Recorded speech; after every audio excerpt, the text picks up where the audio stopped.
Hi, everyone. Welcome back to Camp Conversations, the podcast where we share stories of resilience through speaking to professionals that work in mental health, in education, in the professional field, and learning about the spark that brought them to their work and how they keep that spark alive when we're going through our everyday challenges, and also learning about the sparks they see with their clients and their patients and their students. So today I'm really excited to introduce Dr. Suzanne Simpson. She has a great LinkedIn platform that I was drawn to the moment that I saw it because it focuses in on youth connection. She has a podcast which is all about getting on the same turf as the youth that are in your life. And I've listened to a couple episodes. They've helped me in my clinical work because my kids are not yet adolescents. And I know that they will help so many of you listening. Hi, Dayna. Hi. Should I call you Dr. Suzanne Simpson? No. Oh, I hate prefixes. No, it's only there because people don't know me and I've got to put it. Okay. Well, Suzanne, can we start by just jumping into what brought you into the field of education and mental health? Yeah. So mental health, not at all for a good 40 some years of 45 years of my life. I wanted to teach since kindergarten and I made my little brother play school with me. He'd have to sit in front of the board, literally, and I was a December baby. I was like 4 at the time. And I just always wanted to teach. And then I did French immersion. So I wanted to teach immersion. So I did 20 years of French immersion, which is, as we know, a very academic, quote unquote, program across Canada. Mm-hmm. French immersion has a very high education rate of the parents, and it's seen as a private system within our public sector. Mm-hmm. And then I went complete 180 degree into a psychiatric unit classroom. Mm-hmm. So French immersion, I'd have 7 lawyers and 5 doctors in my class, and shifted to psychiatric care where I had kids that were from the downtown east side. I had kids in psychosis. I had kids from suicide attempts, and a lot were with the Ministry of Child and Family Development, so social care. Mm-hmm. You couldn't have a greater change within, in the field of education. And that's a whole other story. I loved it. So I worked with the kids that were the most marginalized and also have, statistically speaking, the highest death rates for their age group in the country, simply because they have dual diagnoses of mental health and substance use disorders. Mm-hmm. And so you're located in Vancouver. I'm curious, what drew you into that classroom in the first place?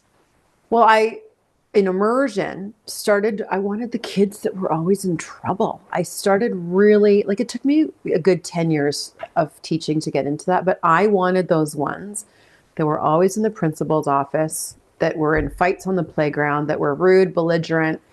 And that grew within me over probably a 10-year period. And I actually walked into our alternate high school 8 years before I got hired for the psych unit, saying, I think this is my calling. And it was just, they're raw, and working with kids to build up self-worth, that you see transformation, like lifelong transformation. There's nothing better.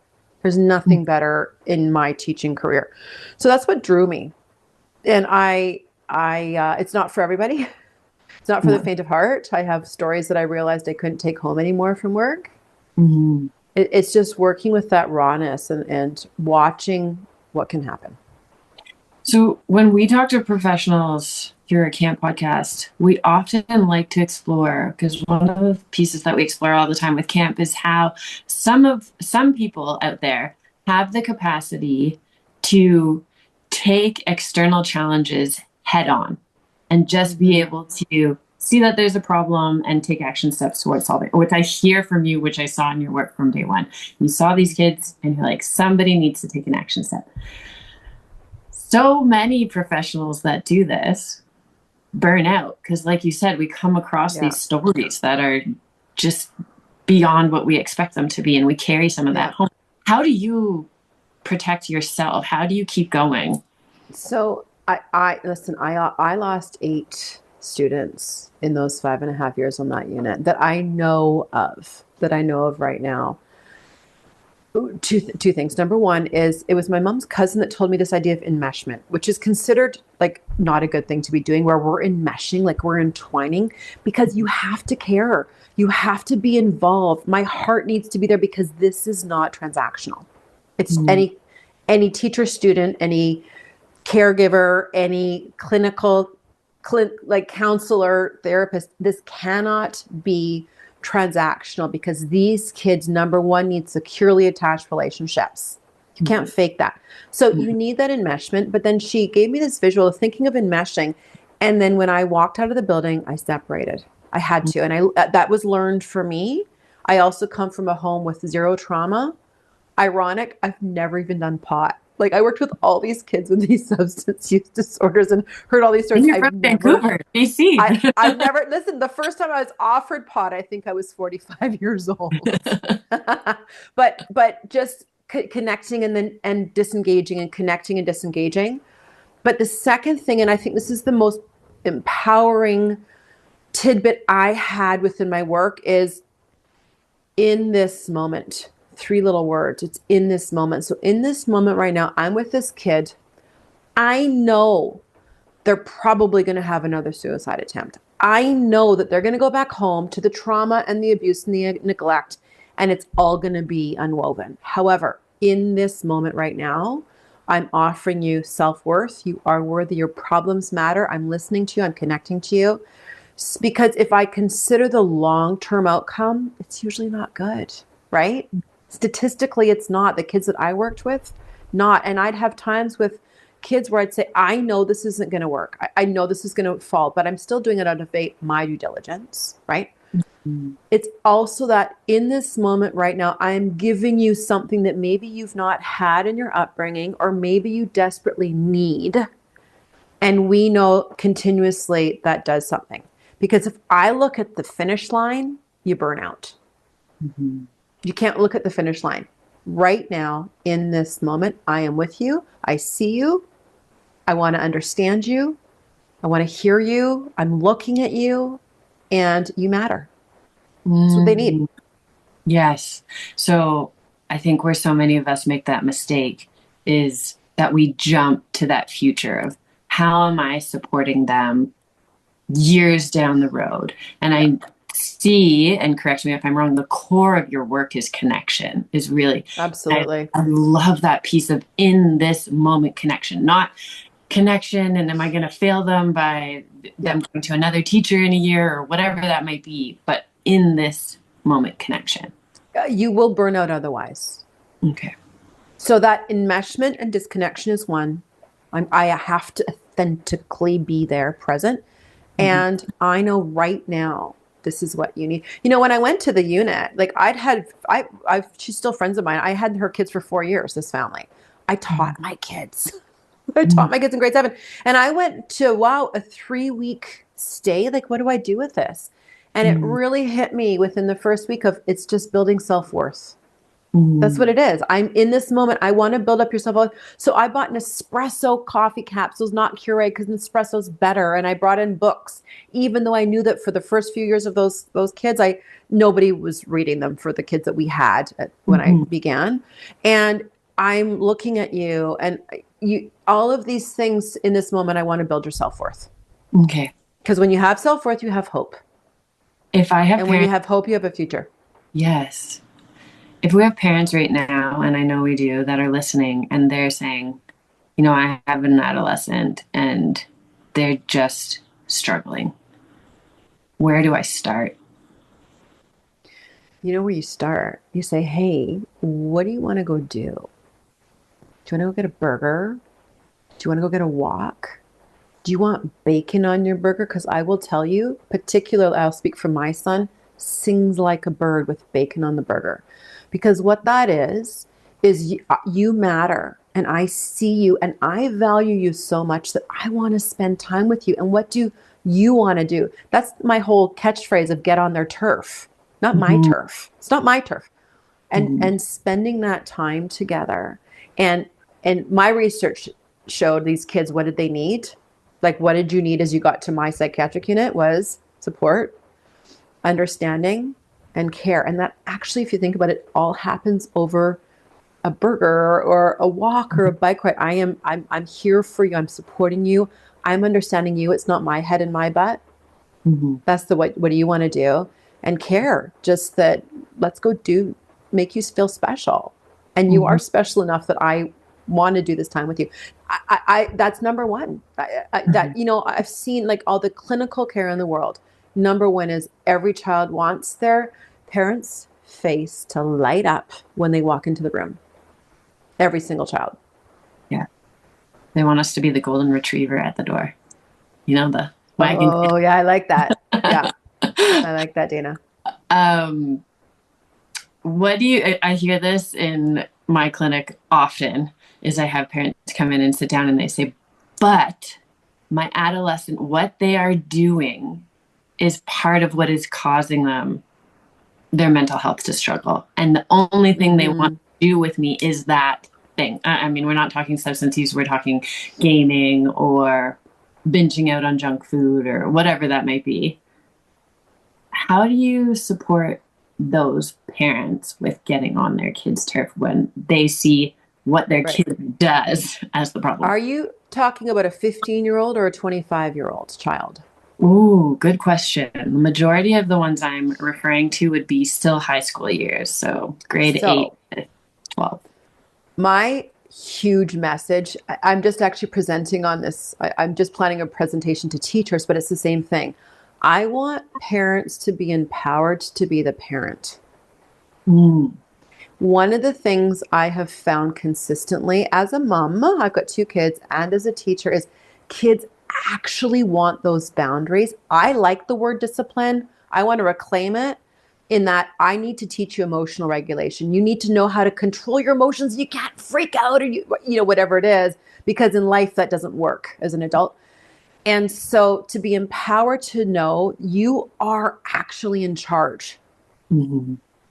Now, what that looks like is a whole other discussion, right? I'm all about what things are you in charge of? Well, guess what?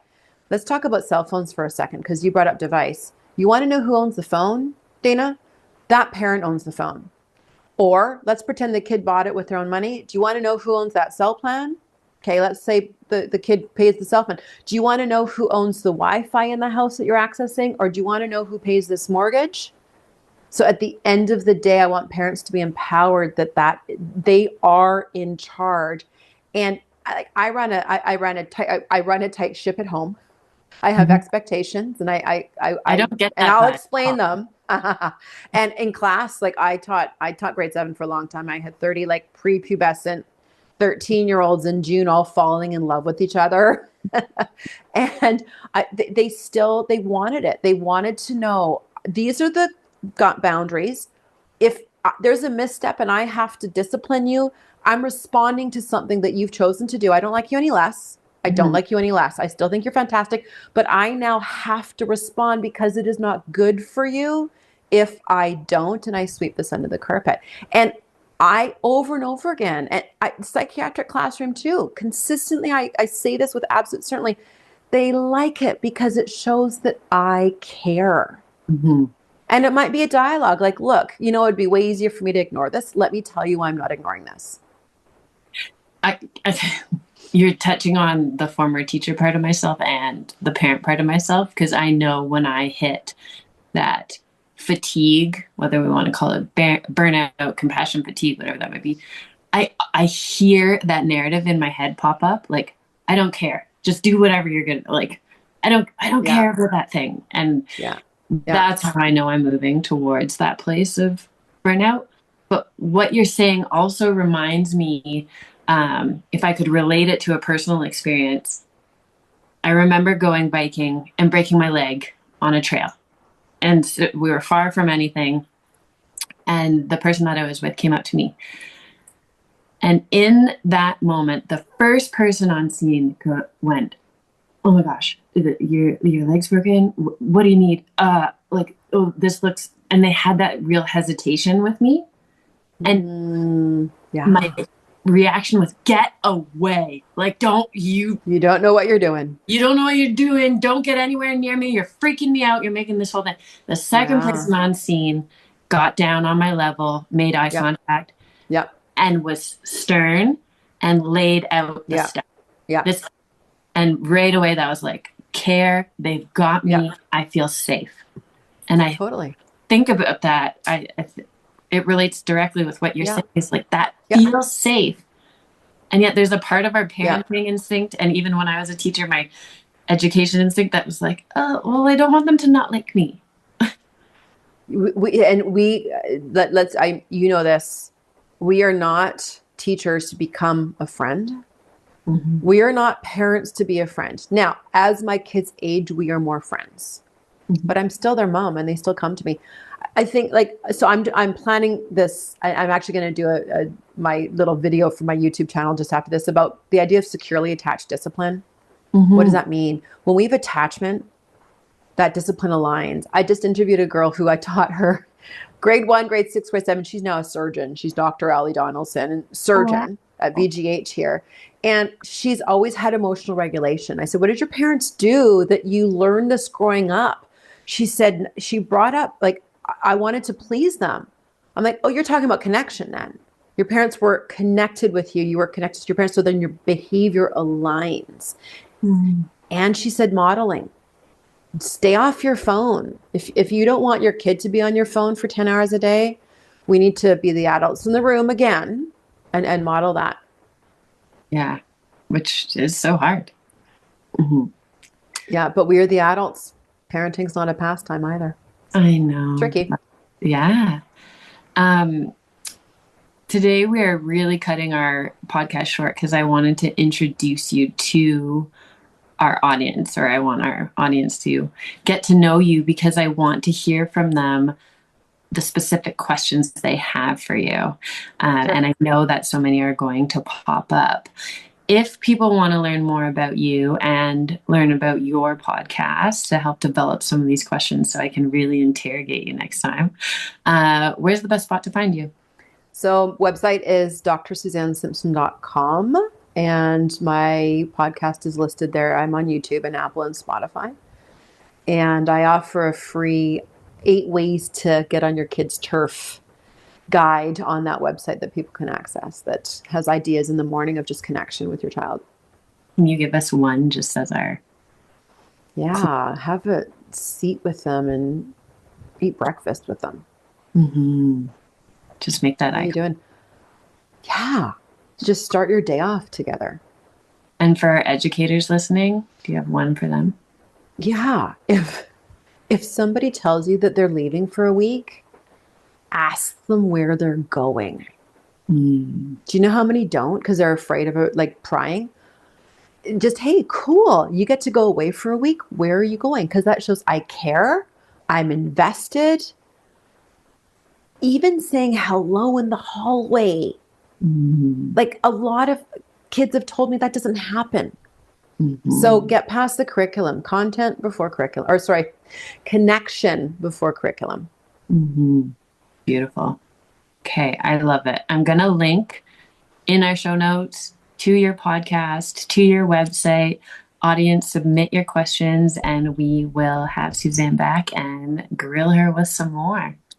Thank you so much for being here. Happy snowstorm. Thank you. Hope it goes well. Thank you. The skiing will be great. The driving will be horrible.